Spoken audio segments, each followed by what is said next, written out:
I have a working hypothesis, which is that as climate impacts start to really bite, that the whole world is going to sift around resilience. That we're going to see this tremendous variation from very low resilient societies, which are correlated with income, but not perfectly. There are a lot of other factors that affect resilience. Low resilient societies that are going to be hit really, really hard by climate change. Just like nature and fragile natural ecosystems will be hit really, really hard by climate change because there's only one of them, and the way they respond to things is through extinction. So same will be true for very low resilient societies where small events can have huge amplifying effects. To the opposite extreme, the Netherlands, if you like. I mean, the Netherlands shouldn't exist in something. It should be at the bottom of the North Sea. And the Netherlands exists because the entire society is organized around managing water. And now that's one example. Wildfire will be the same, where California or other places become obsessed about managing wildfire risk and pre-cuts and planned burns and fire breaks and so on and so on and so on. Some of it's going to look ugly. Some of it we'll figure out. Those parts will do okay. You know, there will be wildfires, but they won't be the probability of superfires will be radically lower. So I think we're headed now into this world where the watchword is resilience.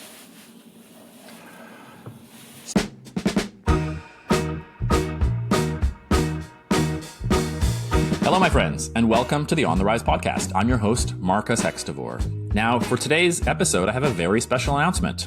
Get ready. I am no longer going to say the phrase climate change. That's right. I'm only going to say climate risk from now until forever. Well, okay. I'm kidding a little bit. I probably am still going to say climate change.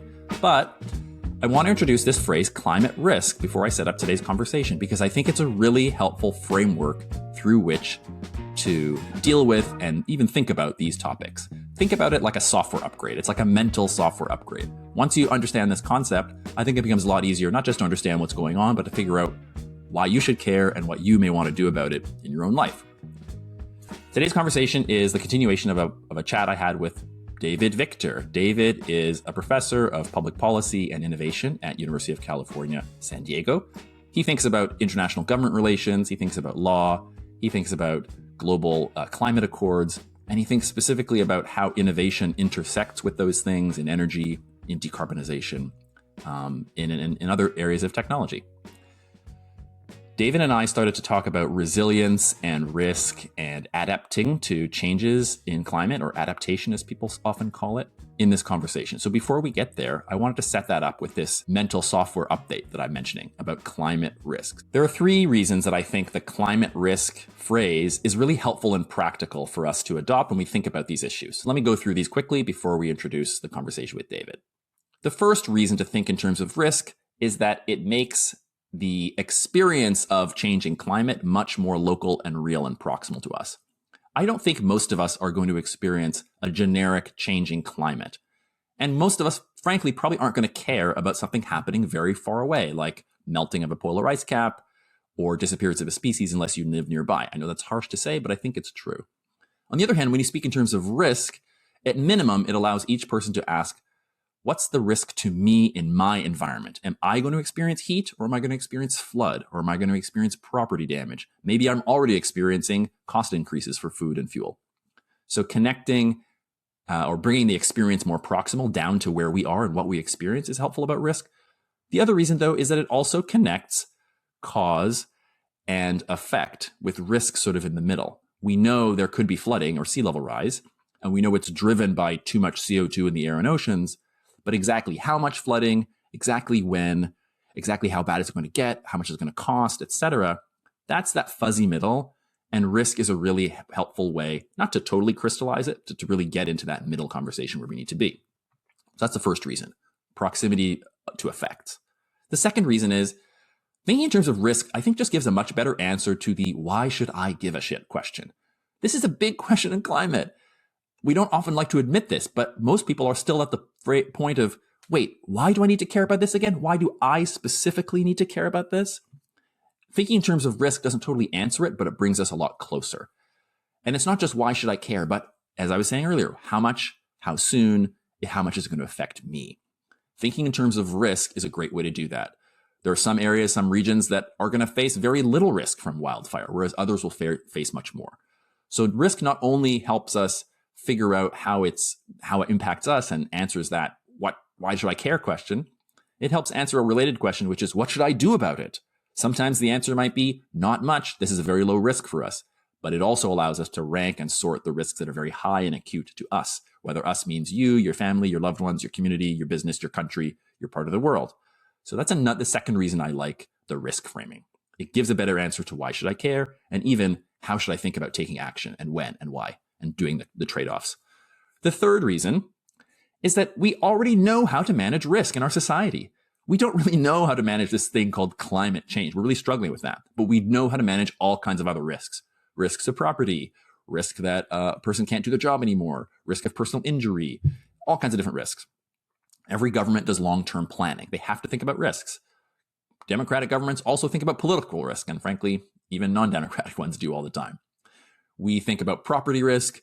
Every well-governed corporation in the US or Western style must think about risk. They have titles like Chief Risk Officer. I used to work for one of those people. They have boards of directors. We have structures in place to deal with risk. So if we can describe climate change in terms of risk, maybe we can get faster action because we can rely on the tools we already have to dealing with risks. One of those tools is insurance. Insurance is either that annoying, administrative, expensive thing in your life, or maybe a lifesaver or a property saver, depending on how you think of it. No matter what you may think about insurance companies themselves or the insurance industry, and there's totally fair critiques there, I think the idea of insurance, pooled insurance, is one of our best human ideas ever for dealing with very damaging, very unlikely events, like a severe storm. It combines motivated capital, money, somebody that doesn't want to lose their money or their property or their loved ones or that thing that they value. It combines all the tools we already have for dealing with risk, insurance, planning ahead, whatever they may be. It also brings in calculation of the risks. In this case, that comes from climate science and other forms of study that tell us exactly what could happen and exactly what we think the risks are. And finally, it helps to funnel them towards some kind of action. In the corporate context, this might be an action taken by the board or the executive team at the direction of the chief risk officer. In your family, it might just be an emergency preparedness plan that you have. In my family, we have here's what we do if there's an earthquake. We're all going to meet up and follow this route, that kind of thing. So risk allows us to take advantage of some of the structures we already have in our society for dealing with risk. Okay, so with that introduction to climate risk and this mental software update that you've all now undertaken with me, let me bring in David. He and I, in part one, were talking about the United States and China, and specifically the different political and social systems and whether they're good at planning in the long term or the short term. This conversation picks up right there with China and the United States being compared in terms of their ability to think ahead and plan for these kinds of big risks. Here's my conversation with David Victor. What about short-term versus long-term planning? Like short-term versus long-term, I think, is one of these other big axes in climate. There's short-term stuff we can do. We sometimes see the benefits right away, like, reduced electricity bill, cleaner air, great. There are huge long-term risks. Those are the ones we're really afraid of, like massive sea level rise, actual big shifts of climate, farms have to move, that kind of huge disruption. Do you think one or either system is a little bit better at long-term planning, short-term planning when it comes to climate risk or, let's say, clean energy and development, that kind of thing? So I think it's almost axiomatic, that the planning system is going to be better at planning over a longer time systems than the one that doesn't do as much planning or doesn't do planning. I think it's helpful to distinguish, though, between the macro climate problem. We have long-term risks, sea level rise, extreme storms, wildfires, and on and on and on. Yep. How do you get those internalized into decision-making and so on?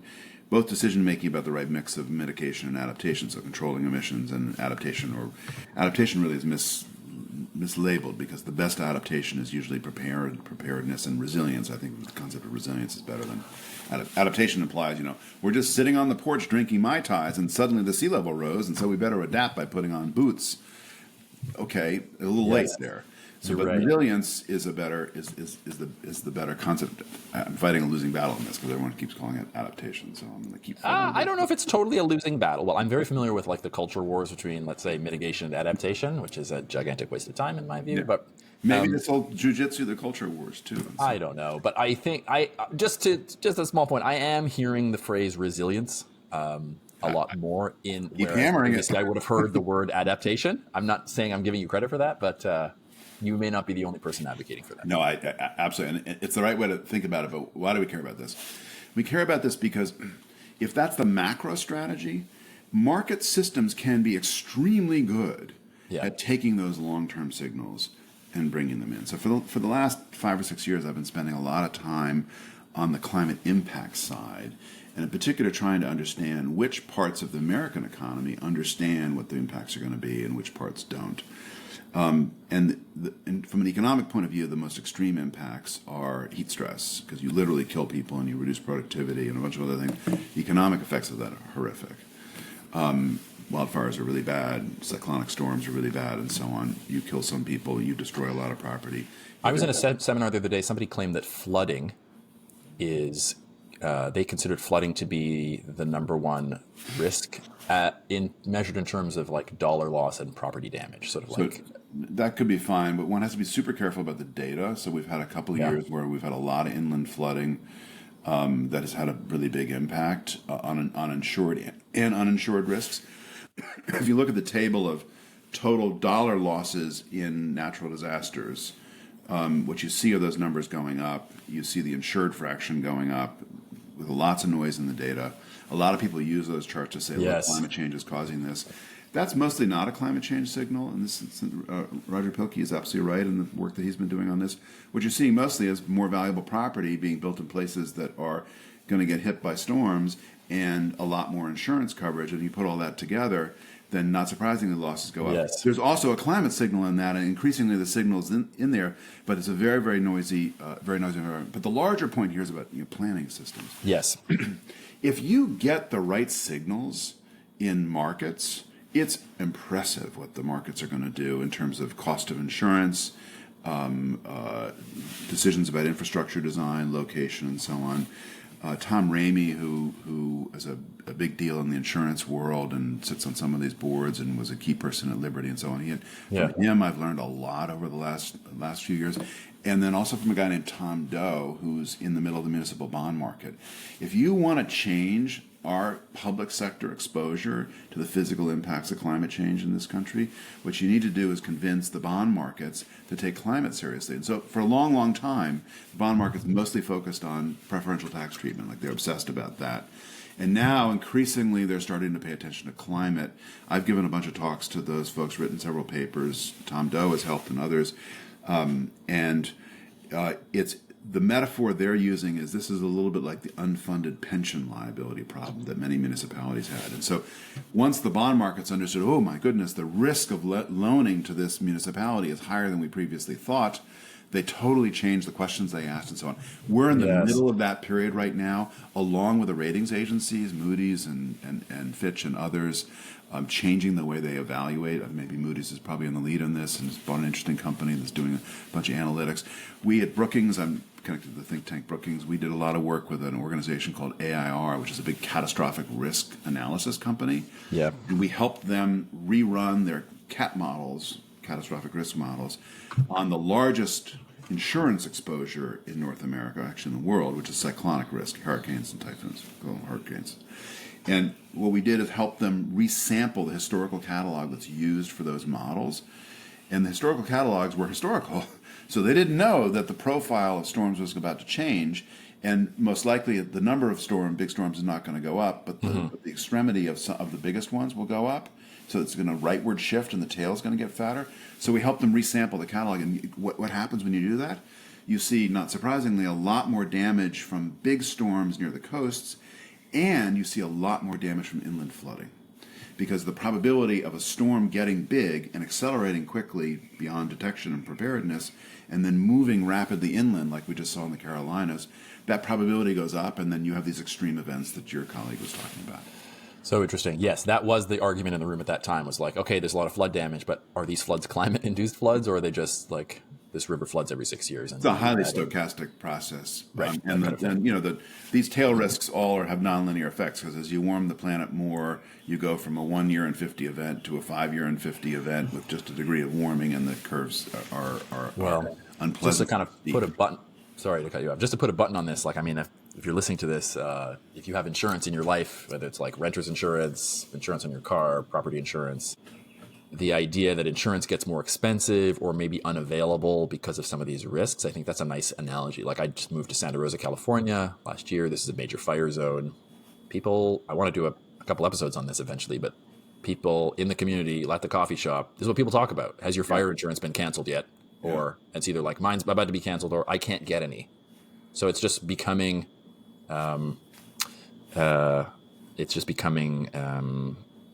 like a community conversation, not just a conversation for insurance nerds or risk adjusters or people. So it's a community conversation. It's also, I think, going to be one of the ways that some more climate science enters the public discourse. And this has always been the case. But those of us who are climate scientists have always been surprised that nobody's reading global biogeochemical cycles and focusing on the latest results and so on. They're not going to do that. They're gonna talk about climate when climate effects is connected to air pollution, correct, the heat stress when it's connected to insurance risk, and the insurance markets are as an analyst, they're really, really interesting because it's one of these great examples of industrial organization. Here you have a group of firms that are providing a service, the retailers of insurance and then the bundlers of them, the reinsurance companies and so on. They're trying to manage uncertainty with a portfolio, so they're diversifying risk by lots of portfolios. But their ability to charge actual risk itself is affected by state regulation. And so most of the insurance in the United States is affected by 50 states with 50 different insurance regulators, with different regulations in different states, such that if you're on the border between two states that regulate in very different ways, you can have exactly the same peril with very, very different in insurance costs. And in effect, the company is recovering more of its costs in the less well-regulated market from the other market. No regulator wants to be in the news for that, and so the regulators then go off and do extreme things like cap rates, and then the only option is for firms to exit. And so insurance used to be a bundled product for the most part. That was people's experience, and more people are now seeing their insurance coverage turn into multiple lines, where they have coverage for fire is separate from coverage for flood and for earthquake and so on. And part of that is the consequence of regulation. I think insurance is one of the most fascinating topics in climate. I can't believe I'm saying insurance is fascinating. I know people are probably falling asleep, hear me say this, but it's the thing that connects. We go from, like, the logical thing in my mind is climate change. It's changing, it's happening, it's not good. But the thing that really screws us is the risk. That's the actual effects that, impinge our lives. Risk is a key word to connecting, of course, the insurance industry. That's what the insurance industry is about. It's about trying to estimate and calculate the risk. And risk and insurance are foundational ideas in business and politics, and also a lot of regular life. So that's one of my I'm becoming nerdy about this topic because it's one of these ways to connect all of these concepts from places where people are to natural, normal climate risk and climate science and make it one conversation. Yeah, and I know you want to go back to the question of long time horizon, but just one more element of this. There is tremendous variation across this country and around the world in the extent to which societies are looking ahead and saying, hey, there are various things that climate's going to make this worse and that worse, and maybe this a little bit better, and on and on and on. And that variation is leading to tremendous variation in the extent to which markets are being allowed to price those risks and opportunities, and public infrastructure is being designed around them, and so on. I've seen that up close and personal in the municipal bond market, where you've got some places that are now doing a lot to get ready for extreme climate events, and others that are doing almost nothing. I have a working hypothesis, which is that as climate impacts start to really bite, that the whole world is going to sift around resilience. That we're going to see this tremendous variation from very low resilience societies, which are correlated with income, but not perfectly. There are a lot of other factors that affect resilience. Low resilience societies that are going to be hit really, really hard by climate change. Just like nature and fragile natural ecosystems will be hit really, really hard by climate change because there's only one of them, and the way they respond to things is through extinction. So, same will be true for very low resilience societies, where small events can have huge amplifying effects. To the opposite extreme, the Netherlands, if you like. I mean, the Netherlands shouldn't exist in something; it should be at the bottom of the North Sea. And the Netherlands exists because the entire society is organized around managing water.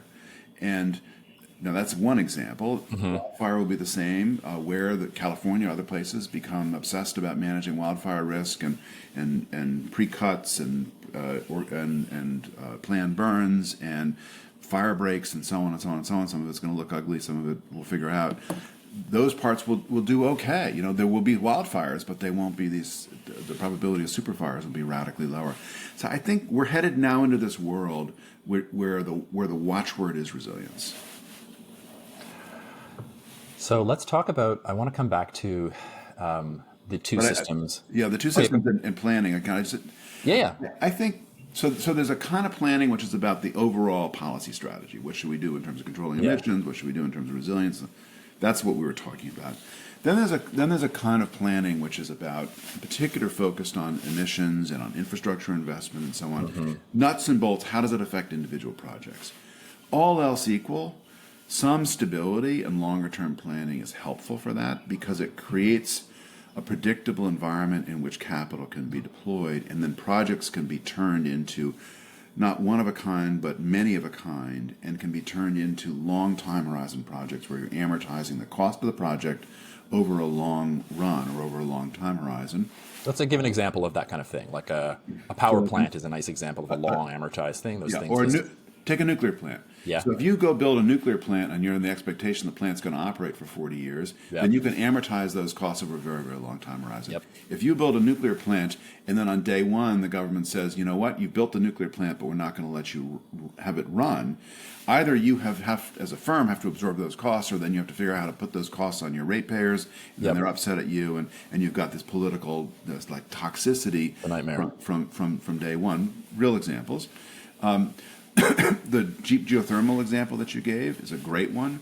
It's still risky. There are all kinds of innovations in drilling that have now been brought into geothermal that make deep geothermal look a lot more plausible. Those first projects are going to be risky, but if somebody sits ready, as is now seems to be happening, to pay for the services from that geothermal plant over a long enough time horizon, then that starts to look to the investor like a normal project. It doesn't look like some wackadoodle cowboy thing that's all equity and everything's at risk.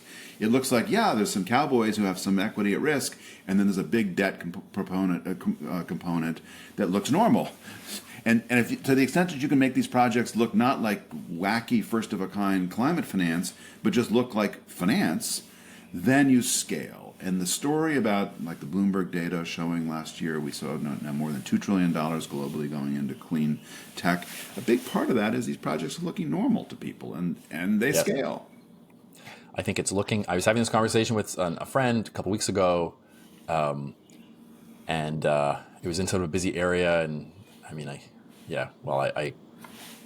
a person who does project finance for a living was just eavesdropping. We were sort of talking about climate risk, and he and I were closer on the technology side, but we were saying something similar, like these projects have to look and smell like what normal project finance bankers are used to. You can't come in all, I'm technology guy, the future, innovation. That just sounds like no risk, bad, goodbye, no.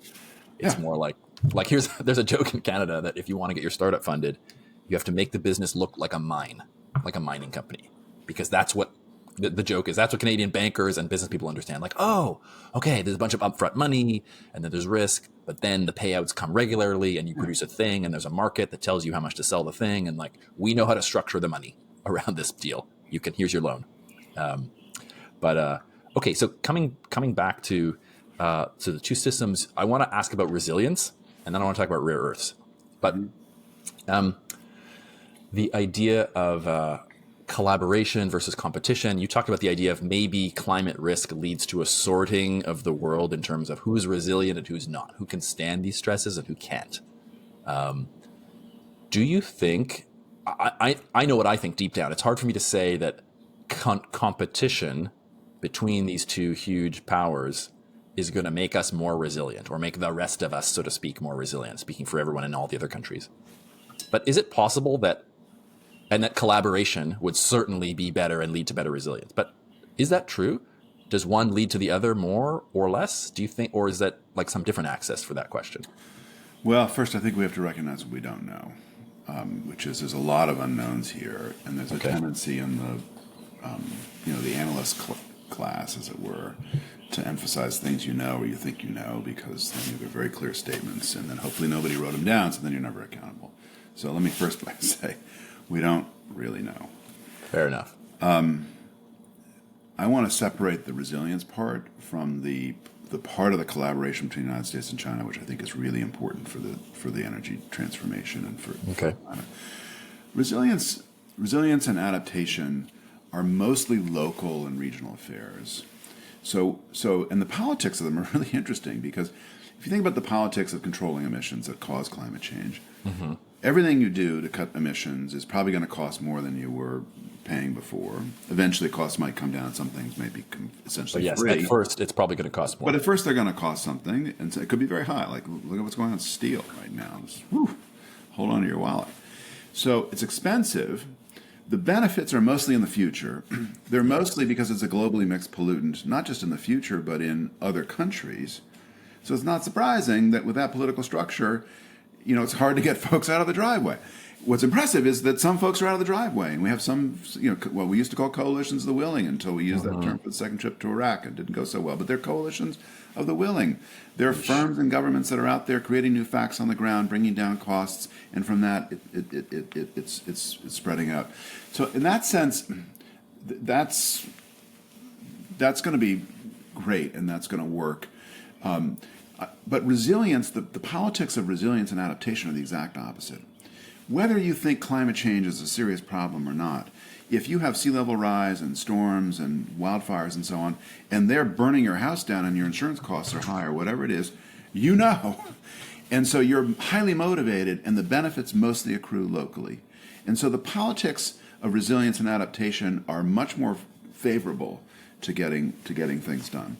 In terms of collaborate, and so I think we actually the shift to more attention to resilience is long overdue. In part because we're in for a significant amount of climate change, despite all the progress we're making on the climate problem. Overall, the progress is actually amazing, but we're in for a lot of climate change. It's overdue. But as we move into this, I think we're going to be pleasantly surprised to see how places that are reasonably well organized are going to be able to get their act together and manage a lot, not all, but a lot of the impacts of climate change. So collaboration in all of that world, that collaboration takes the form of collaboration around climate science and things like that. There's a role for collaboration. It's important and so on. The place where I'm most worried about collaboration is commercial collaboration around new tech and putting new product out there, where the gains from a global perspective on technology, those gains are massive. And for me, one of the most powerful studies in this area is Greg Nemet's lovely book and website called How Solar Got Cheap. Love it. Just been put out in second edition. And the story is, solar starts off in Japan and the United States, and it's really expensive, and the early applications are satellites and remote mountain huts and things like that. High performance sensors. Yeah, exactly. I mean, you can't stuff where you're really willing to pay a lot. Right. You can't run an extension cord up to the moon, but you need a solar panel. So you're willing to pay anything for it. And then over time, the technology improves, the costs come down, and then the policy frontier moves for different reasons. So you go to the Energiewende in Germany, they pay a boatload of money through the feed-in tariffs, costs come down further. Part of the logic of that is we're going to build a German solar industry, and we're going to have all these Germans employed in it. This was, by the way, through sort of the 1990s and 2000s, this feed-in tariff regime. Didn't work out very well. I mean, like, all those guys lost their jobs when the next frontier moved, which was to China and the manufacturing revolution, which brought costs down further. But the result of all this is that globally, solar is often the lowest cost technology for making certain kinds of power, not for clean, firm power all the time, and everyone knows that story. But that's a global technology and a global story, and I'm just deeply worried. I'm kind of terrified that we're going to see, because of the gumming up of supply chains and because of the need to onshore everything politically, or people believe that, the uncertainty or the chaos might be the better word, you're seeing costs go up, And all of that is bad for the energy revolution, but it's also bad for the politics because it takes things that we want people to do and makes them more expensive. Michael Davidson and I were in Shanghai, a colleague of mine here at UCSD. We're in Shanghai just about exactly a year ago, May of 2024, visiting car factories and other things, and came back from it and wrote a piece for Brookings that was all making exactly this argument that the dissolution of the tight U.S.-Chinese relationship is and it's not just tariffs, it's foreign entities of concern, it's suspicion, it's the inability of Goshen to do a joint venture, it's on and on and on. You put all that together, and that's terrible news for the clean energy revolution. I think it's terrible news too. I want to ask you about rare earths, but before we segue into that, because I think it encapsulates all these things, you said the quiet part out loud, or you said the loud part quietly, or something a minute ago when you said actually a tremendous amount of progress has been made in mitigation and climate resilience. I was speaking to somebody that never thinks about climate, a few minutes a year type of thing. And I think for somebody like that, which is honestly most people, that's a shocking thing to say. We just don't hear messages like that. Wow, we've made tremendous progress. Like, can you believe, like the thing you just said, solar is sort of the cheapest form of electricity. There's an asterisk. Yes, not clean firm power. That's the most important. That's the stuff that runs all the time. It never shuts off. However, it makes no sense, let's say in the United States, to build a new coal plant to peak the summer days. It doesn't make sense anymore. Not for green reasons, just if you only care about the money. And that's been true for several years.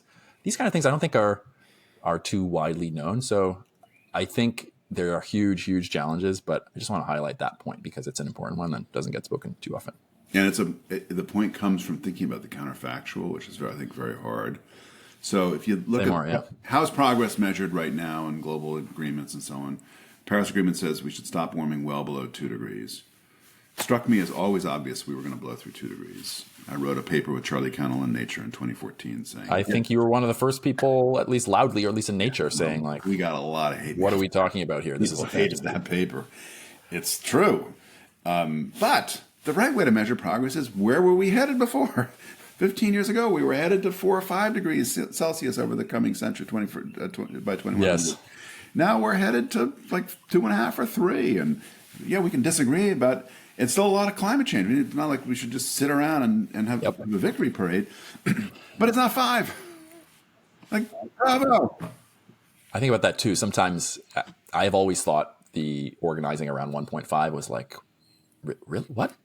Why are we... But when I first became aware of it, I didn't feel confident enough to sort of challenge it out loud. Like, this is nuts, right?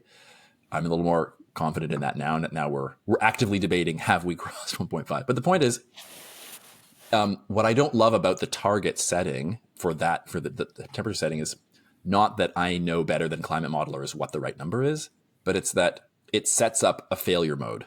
Yeah. In the same way that every year the media reports on COP, the big international climate meeting, is COP failed again to reach a climate agreement. I make jokes and talks that like I can write the headlines for the next 50 COPs or the next at least 10 COPs. It's going to be the same thing. When we blow through 1.5, does that mean the world ends? It doesn't mean the world ends. And sometimes a way I try to motivate that is like, well, crossing 1.5, very bad. Real consequences and real suffering for real people. But you know what's worse than 1.5? 2. And if we cross 2, you know what's worse than 2? 3. There's always something to fight for, and it's always important to kind of count the victories along the way. So as you said, measuring success relative to what? It's not relative to yesterday. It's relative to a terrible future that could be that we're trying to avoid. That's a lot to hold in your mind for the average person. Most people don't think that way day to day, I think, but I think that can be a source of optimism, and at least I find it motivating.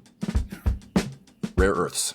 I think rare earths are a great example of why is China doing this so well and the United States isn't? How does it play into manufacturing, the idea of making cleaner stuff, goods, services, and then selling them to other people to support our own economies? But first, just a couple things about rare earths. I happen to be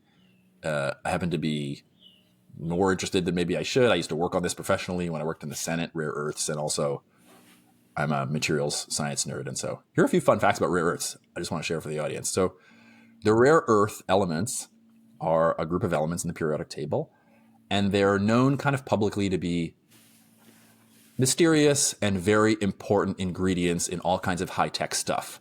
famously people say, you can't make an iPhone without rare earths. That's true. You can't make magnets that go into airplane fighter jet guidance systems. You can't make GPS satellites. You can't make most electronic stuff. 10 years ago, the price of rare earths was the reason a TV would cost $75 more at Walmart than it did, the month before. Famously, China has all the rare earths. That's not totally true, but like to first approximation, I think they have something like 70% of the total global supply now.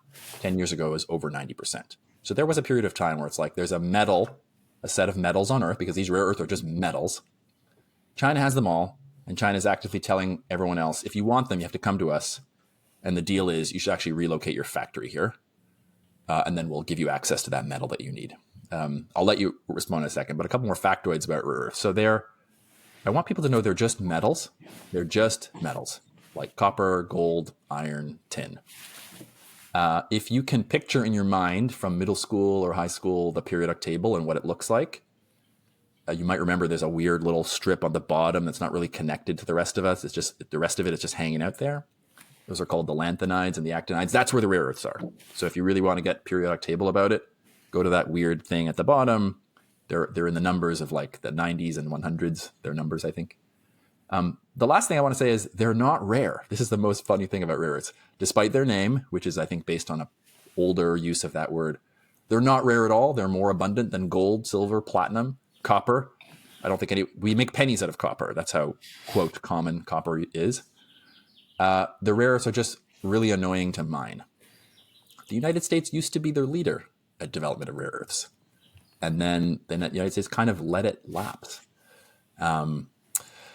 Vish is pointing out USA has something like 14% of global rare earth production, which I believe is all from reprocessing of spent material at a previous mine in Mountain Pass. So I just want to set the table with respect to rare earths, key ingredient in all kinds of high-tech, clean energy stuff, certainly AI-related stuff, electronic stuff.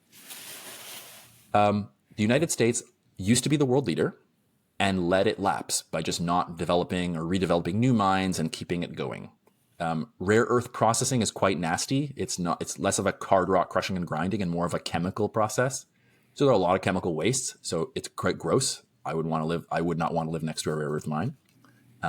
You have to really pay attention to environmental safety and just worker safety, of course. But China, over decades, established this position, not because they have all the rare earths. It's not like they're the Saudi Arabia of rare earths. They just happen to be under their feet. They actively developed mines, and then they became the only game in town. That seems like a really great example of the long-term planning thing, and kind of a condemnation of the market-based system. Do you agree with that characterization? And then beyond that, I'm curious whether you think rare earths or how you see them in sort of the broader context of trade, collaboration, development of clean energy stuff. Yeah, mostly I don't agree. I mean, I agree the rare earths are not rare. Yep. Chinese have like a lot of control over the rare earths. All the things that one can worry about these days, the things I worry about, rare earths rarely show up. Why not? Why aren't you worried? The press is telling us we should be worried about this all the time. The press tells us lots of things. It turns out to be mostly wrong. So here's why. This is a great example where trade and collaboration are really, really important, where a global perspective on things is just vitally important. Rare earths are a globally traded commodity. The Chinese a long time ago made some decisions that they needed to control their supply chains because that was very important for their integrity of their supply. This is a great example where they've probably overinvested in that, and they're spending more on rare earths than if they had some mixture of some Chinese control, and then letting the market operate. But their fear about dependence on imports is obsessive, and it comes from history and a bunch of other things. I don't want to overstate that claim. But, same is said about China's reluctance to become dependent on Russian imports of Russian natural gas and where they want to get their gas from, and their wariness about the LNG market initially, and the need for more coal inside the economy because they control those. Like across the board, there is that obsession. But it's expensive in a lot of ways. It's expensive from an environmental point of view and so on. And rare earths are a wonderful little microcosm of this. So they've probably overinvested in control that they didn't need to have. We're terrified that they're going to cut us off from rare earths, and they've tried that a couple times. They made some announcements recently. They did something a few years ago. But rare earths, or lithium, which is the key ingredient of the batteries, they aren't oil. And so if the demand picture is totally different, the entire world economy needs 100 million barrels per day of oil to run. And if it misses a million, folks go bonkers, and understandably so, because there's limited inventories, and then you don't know if the million is to start, yada, yada, yada. But that's just not true for lithium or any of the rare earths. You can slow down production, you've got some on-site inventories, and if you think about this as a commodity that we should manage through diversity, then what we should be encouraging is some incentives to have ex-China production of rare earths. For example, the U.S. is now, at 14% on some of these. Significant amount, as you said, is one mine. Just a little bit of an incentive produces a huge amount of supply elasticity, the response of supply to a new price. So this is an area where, and this is true for almost everything in the so-called critical minerals mania right now, is the supply elasticity is much greater than people think, certainly than in oil, with a few exceptions. Copper, I am a little bit worried about copper. If we really go all in on the energy transition, we know that copper demand probably goes up faster than the expansion of supply. So I am a little bit worried about the copper side, not in panic. Hold on, just to challenge you on lithium a little bit, because I mean, wouldn't you expect that? I can understand you're saying that some of the rare earths, and lithium in particular, basically they're nice to haves, not need to have. No one's going to freak out if the deliveries aren't made on a daily basis, the same way it is for oil right now. The world runs on oil, it doesn't run on lithium. But as EVs and other electrical things, not electric drives of all type, penetrate deeper and deeper, are we not on a trajectory where it's going to become that way, and that's why everyone's freaking out about this? But unlike oil, it's going to be radically easier to hold small stockpiles, to be able to have some responsiveness in supply and some responsiveness in demand. But at least that's the macro. Yep. Okay. Fair. The macro argument. Now that's for lithium. I think that's essentially for all of the rare earths. Okay. For most of the critical minerals or critical materials, I think this is true. Okay. I think I'm persuaded by the piece that Standard & Poor's did on copper that maybe is a different story for copper. What really worries me about this is that this is the kind of topic that is ideal for the threat industry. The threat industry is in the business of finding threats. And now we are terrified about the lithium crisis, a little bit about the Albanian threat from Wag the Dog. And so now we're worried about the lithium crisis. And once the threat industry spins up, the Bob Gates concept of what do you need to really protect as American, small yard, high fence, few things that are really important, few critical technologies, put a high fence around them. What's happened over time is the yard's gotten big, gigantic, and the fence has gotten bigger and electrified and on and on and on. And that is a long-term recipe for gumming up the value of global trade and the value of global collaboration. So we have to find our way forward with a little bit more onshoring, smarter industrial policy, more longer time horizons, but not go into full panic mode lest we end up trying to put an American flag on every corner of every supply chain. David, this has been sweet. Thank you, Marcus. What a pleasure. Thanks for your time. Maybe we'll do it again sometime. Look forward to it. All right, take care. That does it for part 2 of my conversation with David Victor, the scholar, the international thinker, and sometimes the iconoclast. Vish and I had a really interesting time putting this conversation together. And before we close the episode, I actually wanted to bring him in to share some of his thoughts. He and I haven't really had a chance to debrief or talk about this. And since we see things in slightly different ways sometimes, I always appreciate getting his perspective. So Vish, I want to welcome you in. And I'm curious what you thought about that. How do you think it all went? Yeah, thanks, Marcus. I really enjoyed this conversation as with the other ones. David makes some really interesting points about the U.S.-China relationship, and I agreed with much of what David was saying as well. But I wanted to kind of pick at a couple of things that I was like a little skeptical about or disagreed with a little bit. So one of them was David mentioned that the market signal, the market is really good at taking in signals, the right signals especially, and then guiding innovation and strategy in the right direction. And I guess my first question is, do you think that as well? Like, I don't know if I believe that the market is great at taking in signals and then reacting in the way that we want it to. Okay, yeah, that's a great question. I'll say that I have become more interested or more of a believer in the value and power of free markets to allocate resources well as I've got older.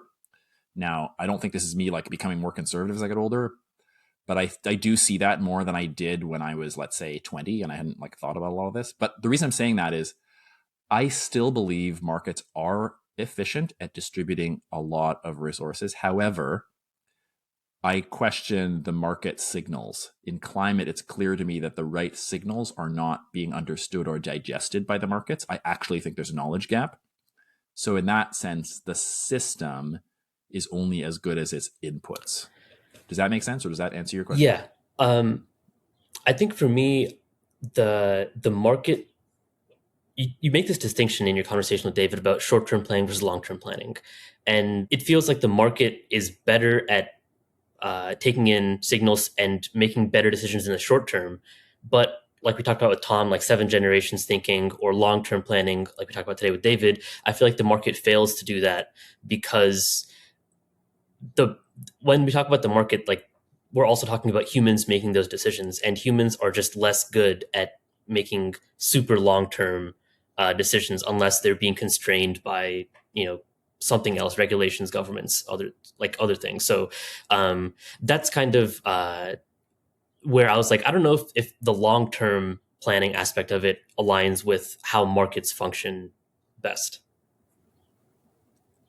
Okay, I think you and I may agree on this one too. I remember raising an eyebrow when I heard David say that. I don't think I said anything. I want to hear him say his thing. If I remember correctly, he said something like, the planning-based system axiomatically or by definition should be better at the long-term thing. However, the market thing is really good at the long-term thing too, better than you might think. Something like that. So the second part of that, I think that's questionable, especially, and sort of to your point about maybe markets are better for the short-term thing. That agrees with my experience and what I can see too. What we know for sure is that in corporate America, the timelines are shrinking. CEOs get fired more quickly. Expectations for quarterly results are reported as if they mean something, and sometimes they do, but often they can't possibly mean anything because nothing has changed. But you still have to report every quarter if you're a public company, and you are not going to become the CEO of a big company by saying, I have a 25-year vision and I want the room to execute it over 20 years. That's just not a thing, especially in public markets. And then when you go to the short-term stuff, it's easy. This is just maybe too trite, but it's easy for me to just think about a lot of noise, a lot of churn, and specifically lack of climate signal inputting, because it seems like you can just ignore the climate effects on a scope of 3 or 6 months, but the real risks are longer term risks, and they're also high consequence, increasing probability or high consequence risk. And so those are exactly the type of risks that we know in finance they call these black swan risks sometimes. The market is terrible at dealing with these, and many books and papers have been written about this. And every time there's a black swan event, the economists explain to us why they're going to predict the next one, and they never do, and it happens again. So that's a clear hole for me. So I think, in summary, I think I agree with you that I'm still skeptical about the market ability to internalize info and deliver long-term planning. And then for the short-term side, I'd say I'm neutral to negative on the market's ability to actually ingest energy and climate signals specifically and respond to them. So that's helpful, and I'm glad I'm seeing things kind of the same as you there. The second kind of point that I wanted to bring up is David mentioned when the markets get the right signals. And the right signals, not to be too harsh, but seemed like a little bit of a cop-out to me, because it sounds like if the system works perfectly, then, and it's like, well, the system's not going to work perfectly. And right now, to me, it seems like the market systems are working in the way the people who influence the market, the CEOs, the people who have a lot of like capital investment in the market want it to. It's helping make them money. And it's how we, I think, maybe partially got our first trillionaire, a few days ago. And so my question to you is like, what are the right signals? Like, do you think they exist? Do you think we can actually get the market to hear the right signals? Okay, that is a great question. And I'll admit that I don't know the answer right off the bat, but I'll still tell you what I think. Yeah, a few great questions in there. Can we rely on the markets to operate correctly if they do get the right signals? And what are the right signals? I will also admit that I see the flaw. I see that flaw in maybe that you identified maybe in David's reasoning, like, well, the system works as long as it works perfectly and has perfect inputs, right? That does kind of sound like a cop out. And to be honest, I think of technology this way a lot.